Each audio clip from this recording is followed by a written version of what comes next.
countries over the Palestinians in the Gaza Strip. Yes. And regarding the Egyptian efforts regarding brokering a ceasefire between the Israelis and the Palestinians after a 50-day aggression by Israel on Palestine or Gaza Strip.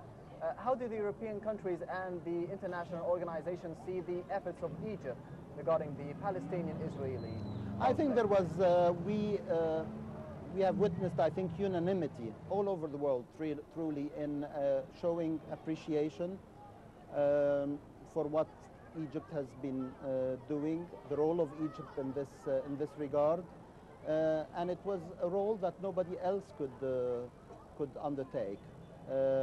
We have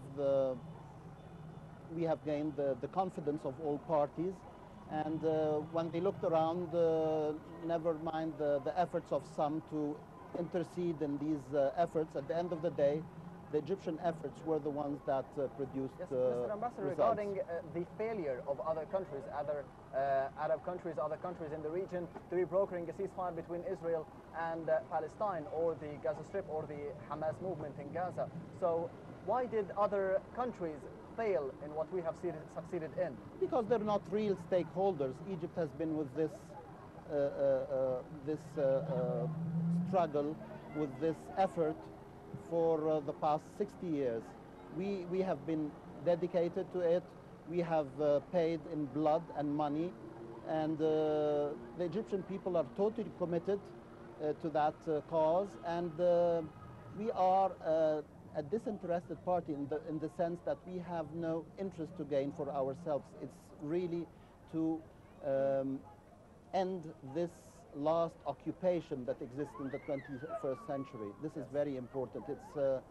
It's something that should bear on the conscience of the international community that such kind of occupation still persists in the 21st century.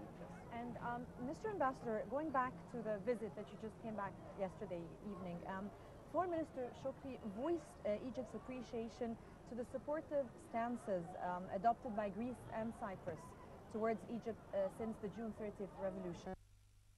What support, if you can shed some light, have Greece and Cyprus shown towards Egypt so far? Well, we've always maintained very friendly, close relations with both countries, both Greece and Cyprus. But what has started a year ago is that we have initiated what we call trilateral cooperation. We have been meeting at high officials level for the last year, and sometimes at foreign minister level. But we have upgraded that this time to have the first full-fledged foreign ministers level, preceded by a high officials level. And the important development is that in a few days in Cairo we will have that at the highest level between the three countries. Yes. Mr. Ambassador, regarding the speech of President Abdel Fattah al-Sisi after the attack last Friday, which killed about 31 soldiers or military personnel here in Sinai, President Abdel Fattah al-Sisi said that Egypt is fighting for its existence.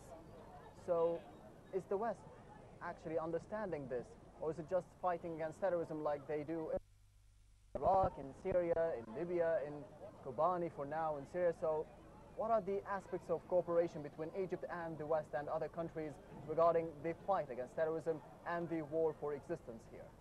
It's an uphill battle. We are deploying so many efforts to convince everyone that this is the threat that will touch every country, whether they're in the north or in the south. For many years, Egypt has been raising signs that alarming signs were showing, but countries who were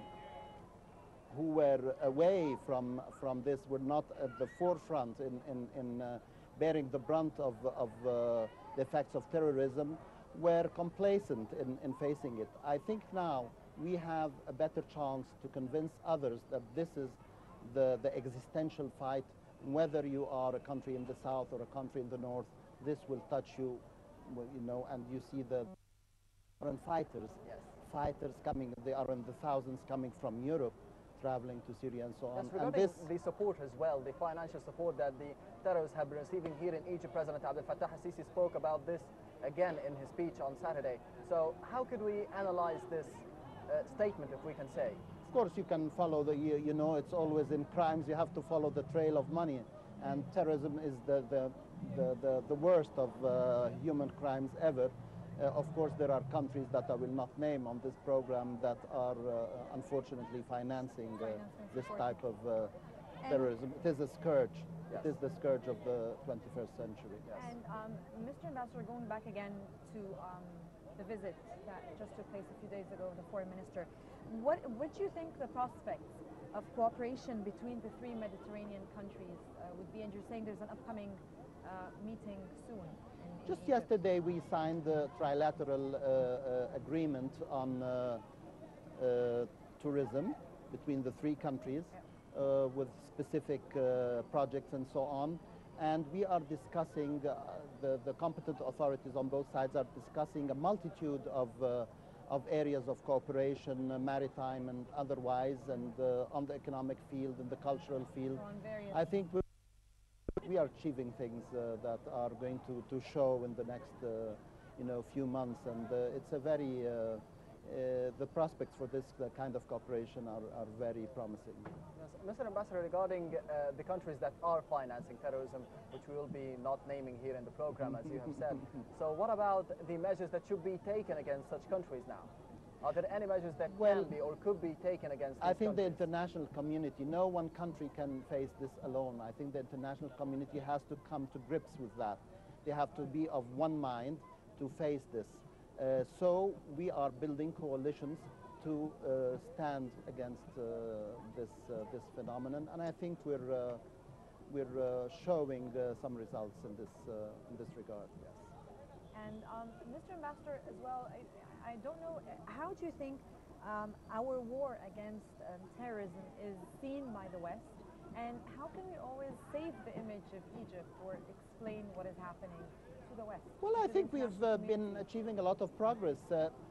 I think the West now is understanding much more what we're going through, because they have tasted, they had this taste of this bitter pill that they had to swallow when terrorism had to hit them, when Daesh, for example, the beheading of some of their citizens.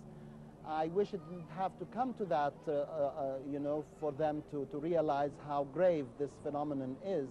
But it took that to awaken some of the quarters that were not very cognizant of the aspects and the multitude of this phenomenon. But now, with the efforts Egypt and many of its partners are doing, I think we are again gaining a lot of ground in this fight. Yes, Mr. Ambassador, if we return once again to the Palestinian-Israeli conflict. So Palestinian President Mahmoud Abbas said that he wants to be ending the Israeli occupation, of course, in Palestine. Do you think that is there any hope for this to be happening on the ground in the next few years? Well, of course, I know that there are moves in the United Nations by the Palestinians. We have always been a staunch supporter of the Palestinians, so they can take this track, and we are also, doing our best on other tracks. For the moment, it's on hold because of the events in the northern Sinai, but hopefully, when the time comes, as soon as this is feasible and possible, then we will resume these efforts. And I think with, again, the help of the international community, with the major stakeholders, with us, people are really encouraging our efforts, and they think these are efforts that could not be replaced by any other efforts. And we are willing to do our best in this regard. Yes, Mr. Ambassador, we're going out for a quick break, so stay tuned here with Nile Cruise.